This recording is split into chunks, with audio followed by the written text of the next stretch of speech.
우리가 10년 전에 재밌는 영화 본 거 지금 기억나요. 근데 지난주 말씀 잘 기억이 안 나요. 그것이 우리의 영의 상태예요. 더 중요한 것은 영의 삶이 참 중요한 건데 영에 대한 가치를 별로 우리가 깨닫지 못하고 살아가요. 그래서 생명 있는 예배는 자꾸 우리를 육에서 영으로 자꾸 가게 하시는 거예요.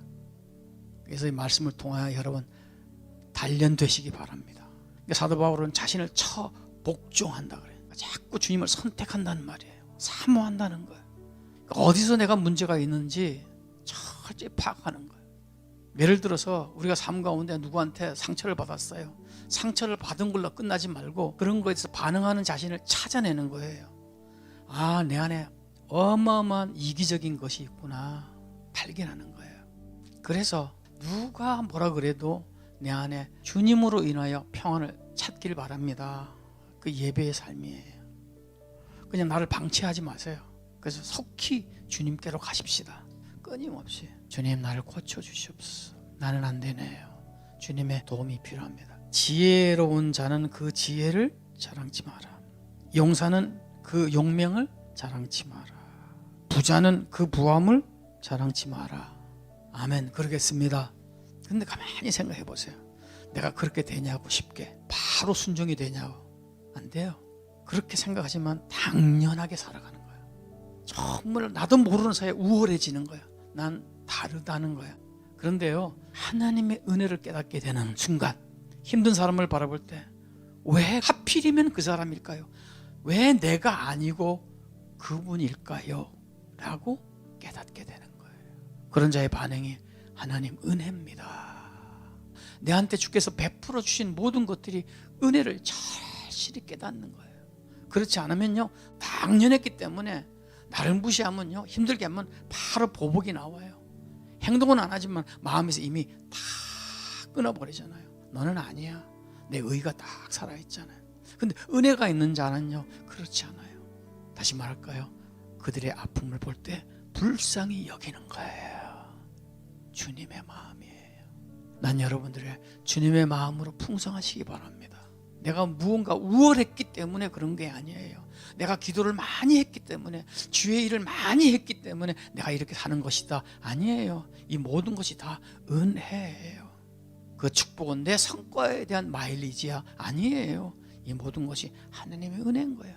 난 이러한 마음들이 여러분 종신토록 가시기 바랍니다. 얼마나 영적으로 부유한 자인지 몰라요. 나는 나를 알았기 때문에 나는 주님 없이는 못 삽니다.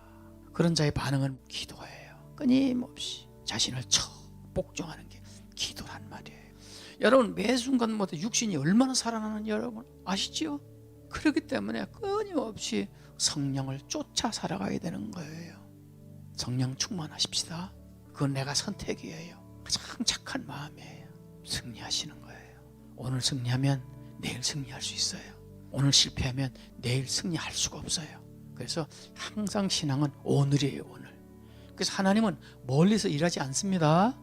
오늘 순간순간 하나님과 친밀한 동행하는 거예요.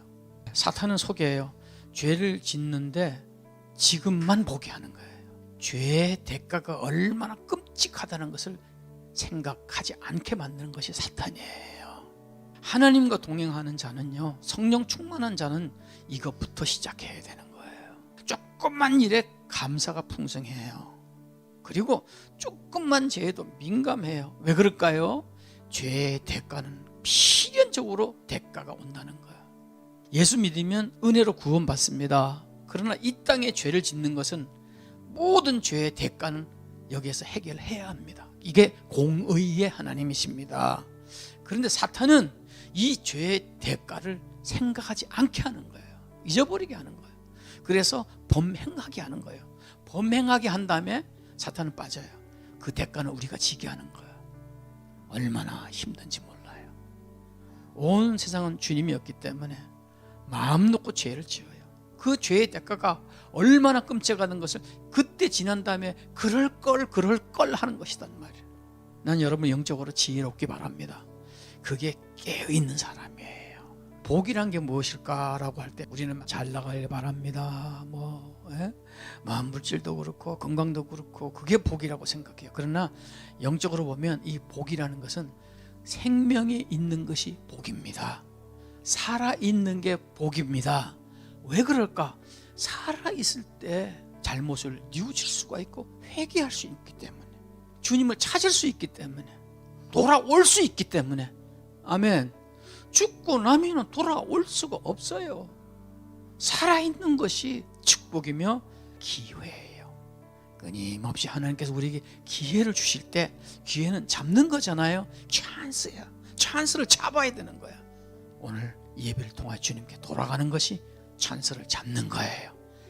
인자가 자기 영광으로 모든 천사와 함께 올 때 자기 영광의 보좌에 앉으리니 모든 민족을 그 앞에 모으고 각각 분별하기를, 목자가 양과 염소를 분별하는 것 같이 하여 양은 그 오른편에 염소는 그 왼편에 두리라.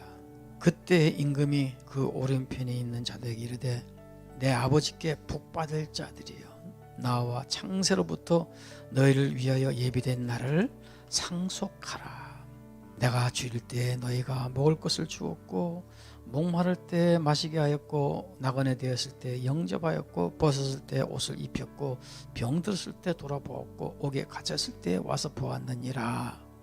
이에 의인들이 대답하여 가로되, 주여, 우리가 어느 때에 주의 줄이신 것을 보고 공개하였으며 목마르신 걸 보고 마시게 하였나이까?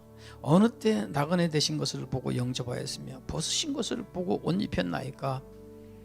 그 어느 때에 병드신 것이나 옥에 갇힌 것을 보고 가서 배웠나이까 하리니, 임금이 대답하여 가라되, 내가 진실로 너에게 이르노니 너희가 여기 내 형제 중에 지극히 작은 자 하나에게 한 것이 곧 내게 한 것이라 하시고, 또 왼편에 있는 자들에게 이르시되, 저주를 받은 자들아, 나를 떠나 마귀와 그 사자들을 위하여 예비된 영영한 불에 들어가라.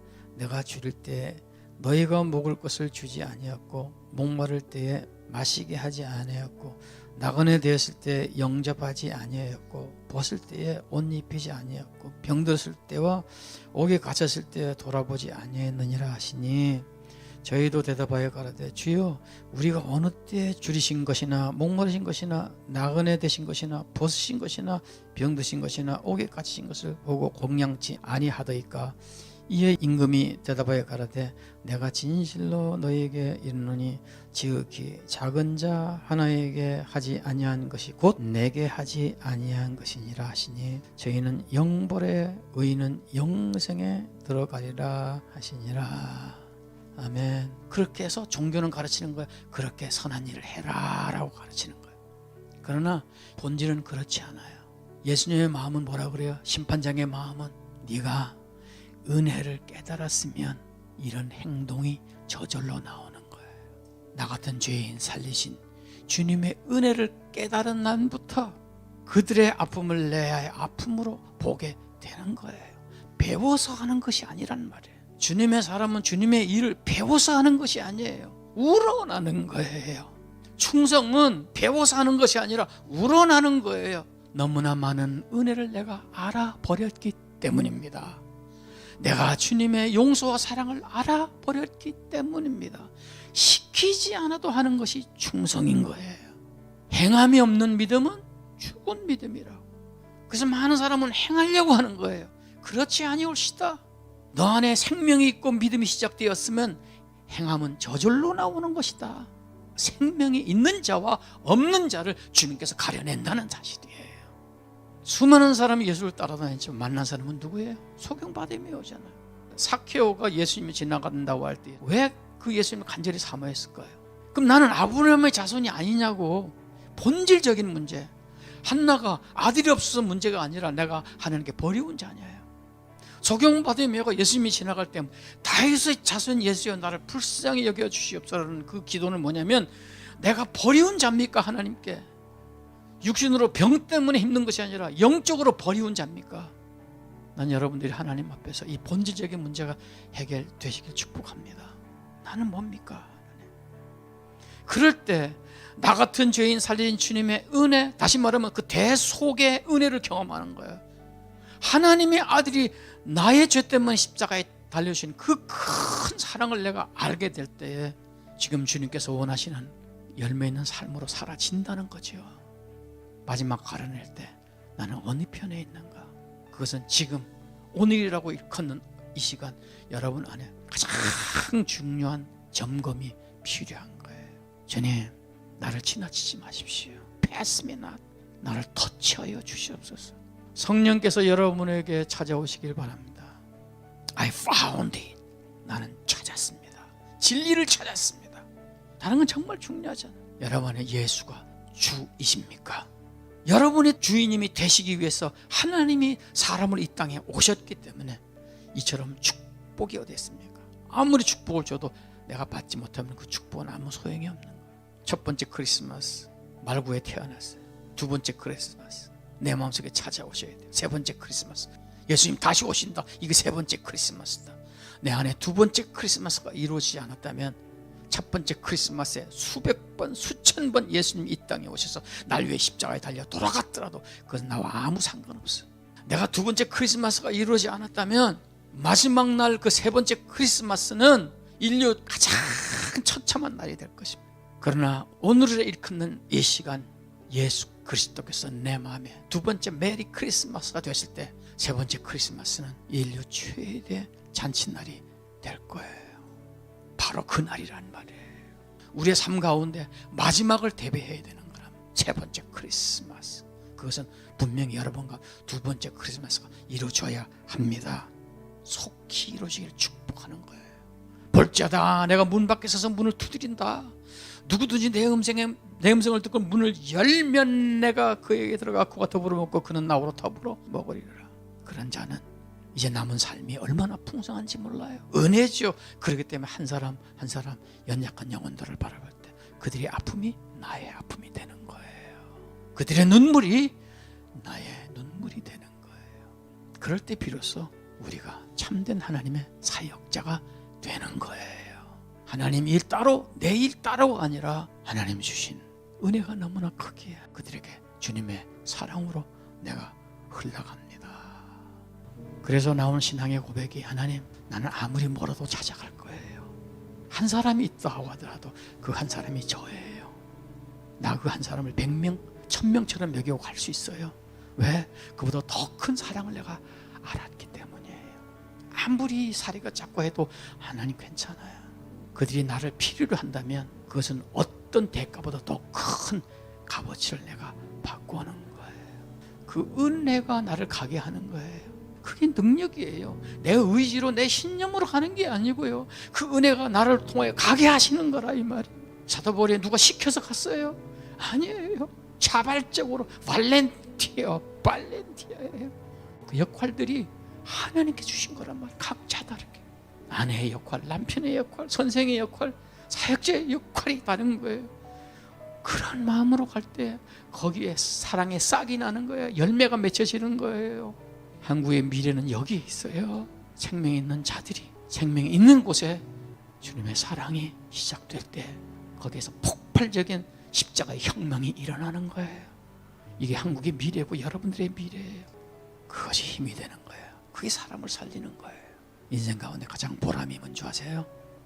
나 때문에 한 영혼이 죽게 돌아오는 거예요. 나 때문에 방황하던 사람들이 주님을 만나는 거예요. 회복되는 거예요. 살리는 거예요. 희생은 손해가 아니에요. 그것이 크신 하나님의 은혜예요.